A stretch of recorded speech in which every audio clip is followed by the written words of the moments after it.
Hello interwebs, welcome to this walkthrough or walk around of a Apple Macintosh LC II computer. This came into my shop during the week as a recycling job. The customer had actually been using it as a live word processor up until recently. However, they've finally decided to move on, and they were looking to donate it to a good home. And I said, well, I'm not sure, I'll see who I can find. And they turned it over to my cause.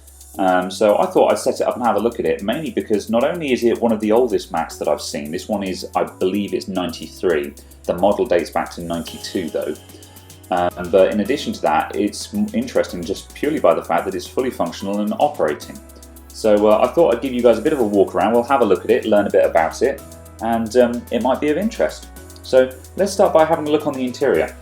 We've got this old Apple monitor here. It's been a while since I've seen a CRT. Used to use them all the time, of course, but they seem so strange now. So, as you can see, it's a very flat design. This is known as the pizza box design. It is literally about the size of a pizza box. Let's just angle the camera. If we have a look at the back, we've got a selection of ports here, all of which are fairly unfamiliar to modern computers. We've got power over here, then we've got a serial monitor port, and we've got two, I think these are called Apple Link connectors for modem and print and an additional printer. We've also got another parallel port here, and then we've got another Apple Link port which is for the keyboard, and the mouse also daisy chains off of this. Then moving along, we've got audio output and a microphone input, and then we've got another monitor connector which is from the expansion card that's fitted to this particular one. You can fit an Ethernet card to these, I believe, so that would give a more modern looking connector, but of course even with Ethernet it wouldn't be the same kind of Ethernet that we're familiar with, and you certainly couldn't browse the internet with this thing. So let's open that up and have a look inside. Whoop. So in here we've got the power supply here, which I haven't calculated the actual output of this power supply, but the 5-volt rail is rated for 3.75 amps, and the 12-volt rail is rated for 0.78 of an amp. Now, to put things in perspective, a modern gaming rig, you would expect to find dual 12-volt rails at 20 amps each, or a single 38 amp rail. So that gives you an impression of the kind of output that this has compared to a modern system. Over here we've got the floppy drive. It's a big beast of a thing because these old Apple computers have motorized floppy drives that can load and eject the floppy disk automatically, rather than having that big clunky mechanical push switch that you have on the front of PCs. We've got a cooling fan and a speaker. Over here we have an 18 megabyte Quantum ProDrive SCSI hard drive. Quantum is a brand that I do recognise. The last one I saw were the old Quantum Fireball hard drives. This was in the days of like sort of, 4 or 8 gigabyte hard drives in the late 90s, I believe. So moving up, on top of the logic board we have a Pds Card. That's a processor direct slot expansion card. And this literally, the PDS slot is literally a hard line to the CPU, which allows you to fit all manner of additional co-processors to these computers. That's what these things were all about. The CPUs in these days were really basic. This particular one is 16 megahertz, and it doesn't actually have a floating point unit in it, which means it cannot hardware calculate decimal places and other floating point operations.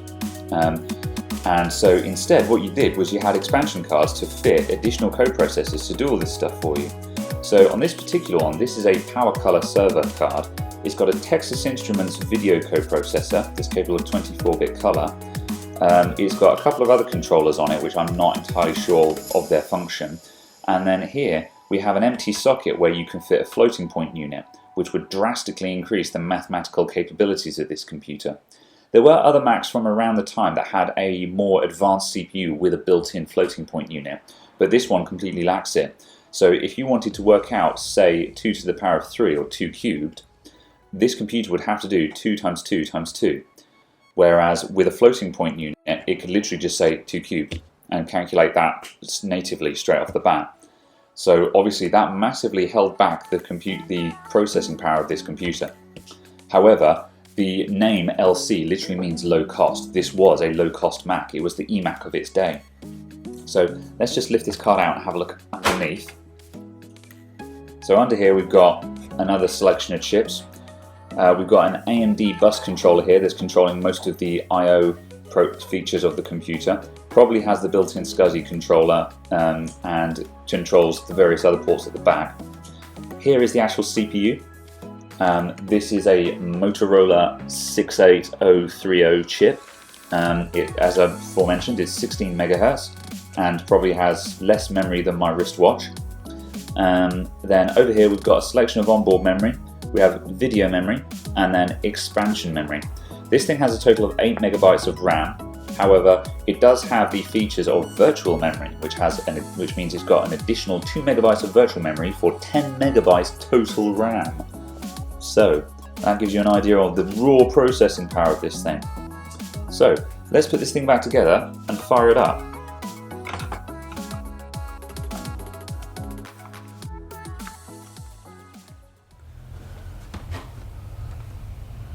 Right, I'll just move the microphone a bit closer just so you can hear the noises that this thing makes. It's spectacular.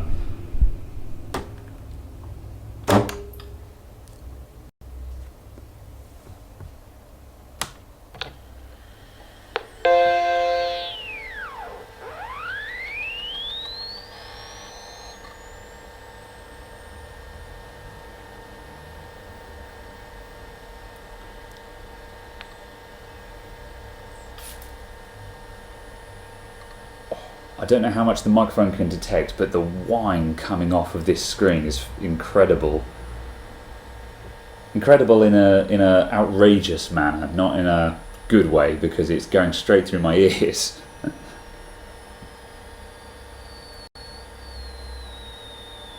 I can hear this constant whistle coming from what I think is the hard drive.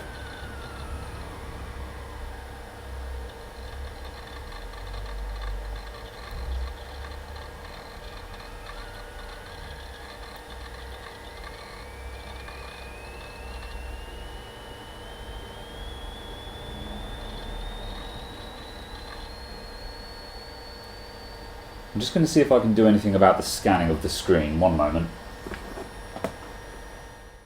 No, sorry, I can't do anything about the flicker. I'm afraid you'll just have to deal with that.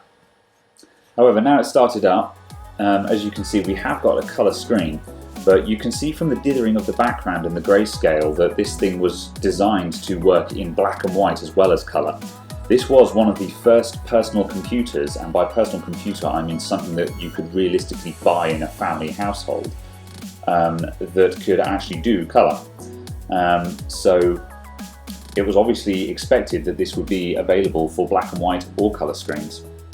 I'm not sure exactly what resolution we're running here. Let's see if we can find out. If we go to control panels, let's see what we've got in there. For the record, this is System 7, which is more or less Mac OS 7. And this is 7.1 we're running here.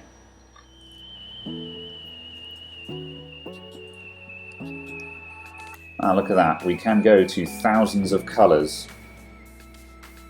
You know, the irony is that when I was a kid in about 97, maybe 98, I don't know, I remember being so excited that at the time my uncle upgraded our PC with a graphics card capable of 256 colours so I could play the Age of Empires 1 demo. And that was in the late 90s, and this thing was clocking thousands of colours, 24-bit colour, in 92. That's the reason why Apple's got this reputation for being designed for creatives and artists and stuff like that, because they had this kind of capability way before the actual PCs did.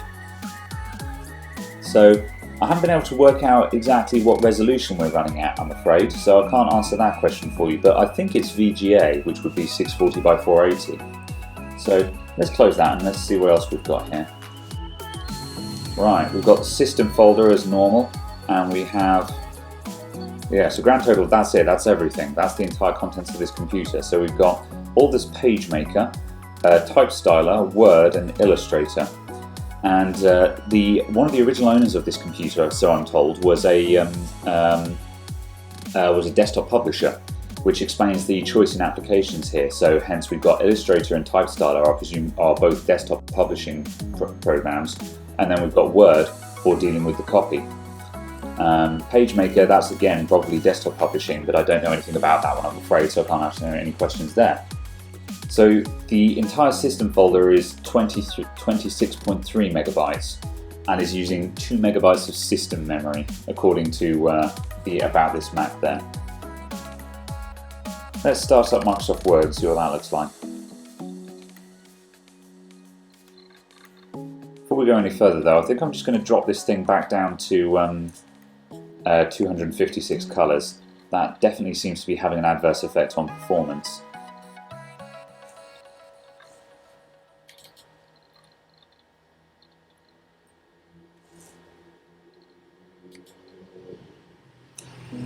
What I love about this whole thing is just how familiar everything is.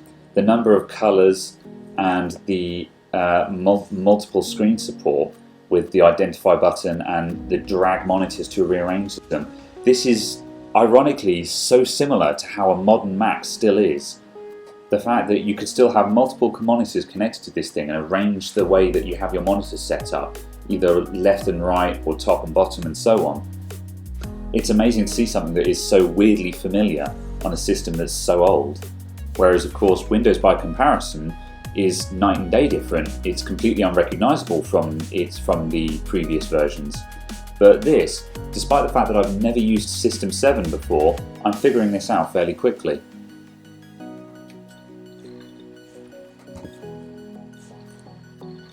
Okay, so we're back down on 256 colours, and that doesn't seem to have made much of a difference after all, to be honest. It might make a difference when we're actually in a drawing package, drawing things. So let's start up Microsoft Word. Okay, right. Oh, there we go, there's more to come.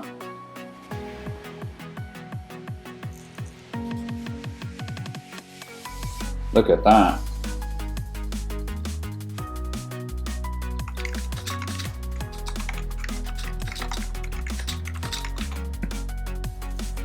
Right, let's try changing some fonts and see how it responds. So let's go to a larger font size. I keep forgetting you have to hold down the mouse button on these menus now. Let's go to 0.36. Let's change the font. We've got Comic Sans, that would be glorious. We've got, no. Oh, I'm almost disappointed. Where's Helvetica? Helvetica is best font. There we go. Helvetica Standard. Alright. So you can see it practically redrawing the text on the screen.